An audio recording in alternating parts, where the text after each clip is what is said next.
بسم الله الرحمن الرحيم عَمَّ يَتَسَاءَلُونَ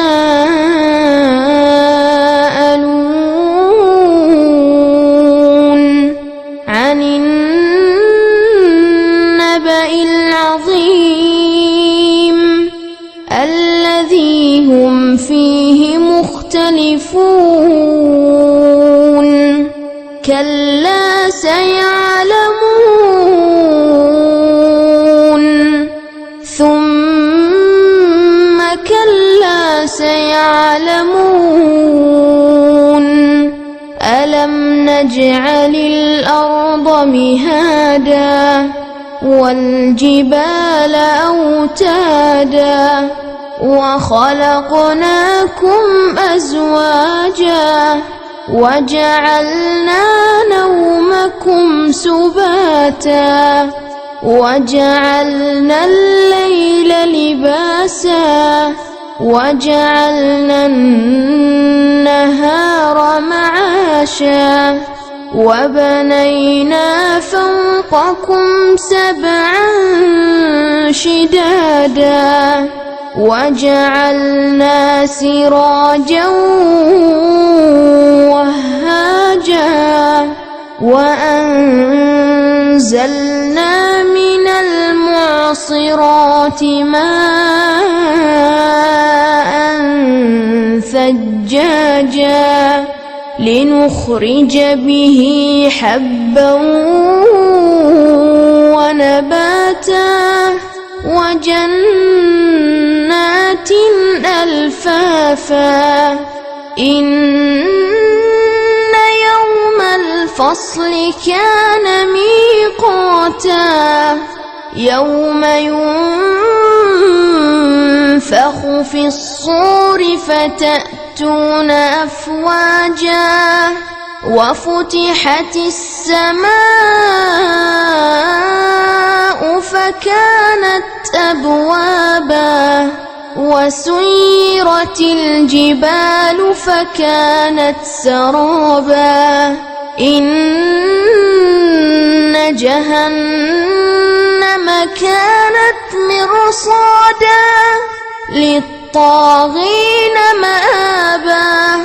لَابِثِينَ فِيهَا أَحْقَابًا لَا يَذُوقُونَ فِيهَا بَرْدًا وَلَا شَرَابًا إِلَّا حَمِيمًا وَغَسَّاقًا جَزَاءً وِفَاقًا إِنَّهُمْ كَانُوا لَا يَرْجُونَ حِسَابًا وَكَذَّبُوا بِآيَاتِنَا كِذَّابًا وَكُلَّ شَيْءٍ أَحْصَيْنَاهُ كِتَابًا فَذُوقُوا فَلَن نَّزِيدَكُمْ إِلَّا عَذَابًا إِنَّ لِلْمُتَّقِينَ مَفَازًا حَدَائِقَ وَأَعْنَابًا وَكَوَاعِبَ أَتْرَابًا وَكَأْسًا دِهَاقًا لَا يَسْمَعُونَ فِيهَا لَغْوًا وَلَا كِذَّابًا جَزَاءً مِّن رَّبِّكَ عَطَاءً حِسَابًا رَبِّ السَّمَاوَاتِ وَالْأَرْضِ وَمَا بَيْنَهُمَا الرَّحْمَنُ لَا يَمْلِكُونَ مِنْهُ خِطَابًا يَوْمَ يَقُومُ الرُّوحُ وَالْمَلَائِكَةُ صَفًّا لا يتكلمون إلا من أذن له الرحمن وقال صوابا ذلك اليوم الحق فمن شاء اتخذ إلى ربه مآبا إنا أنذرناكم عذابا قريبا يوم ينظر المرء ما قدمت يداه يوم ينظر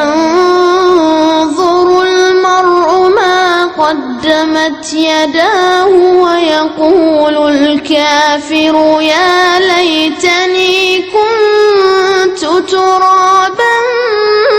بسم الله الرحمن الرحيم والنازعات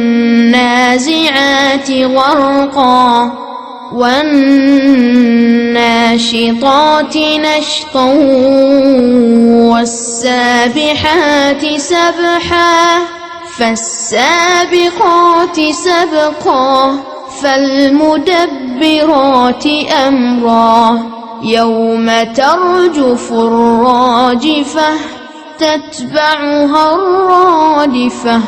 قلوب يومئذ واجفة أبصارها خاشعة يقولون أئنا لمردودون في الحافرة أئذا كنا عظاما نخرة قالوا تلك إذا كرة خاسرة فإنما هي زجرة واحدة فإذا هم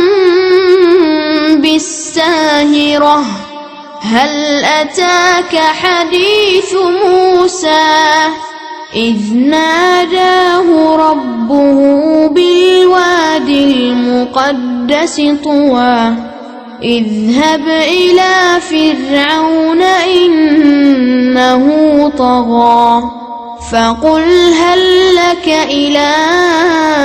أن تزكى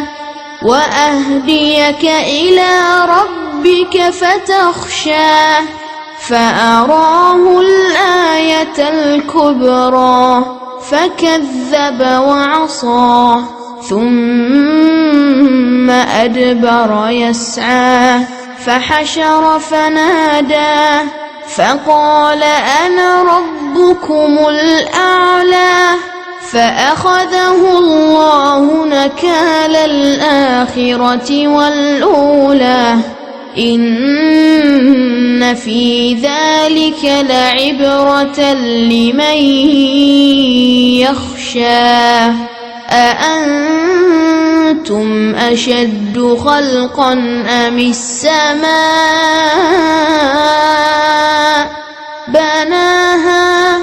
رفع سمكها فسواها وأغطش ليلها وأخرج ضحاها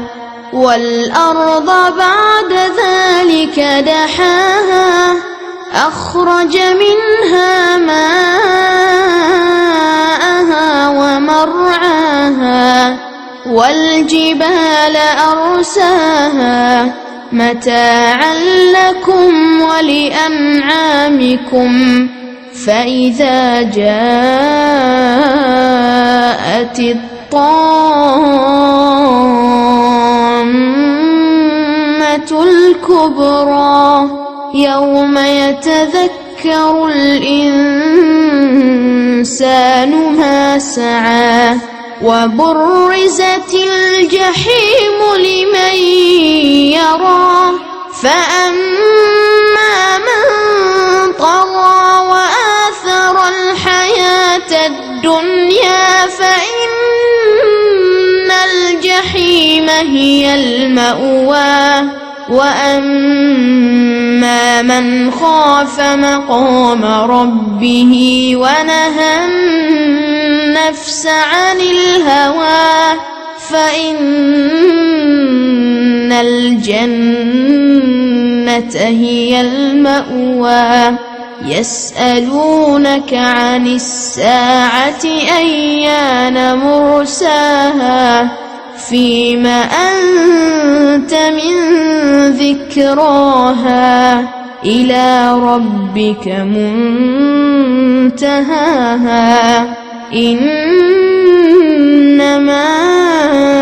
أنت منذر من يخشاها كأنهم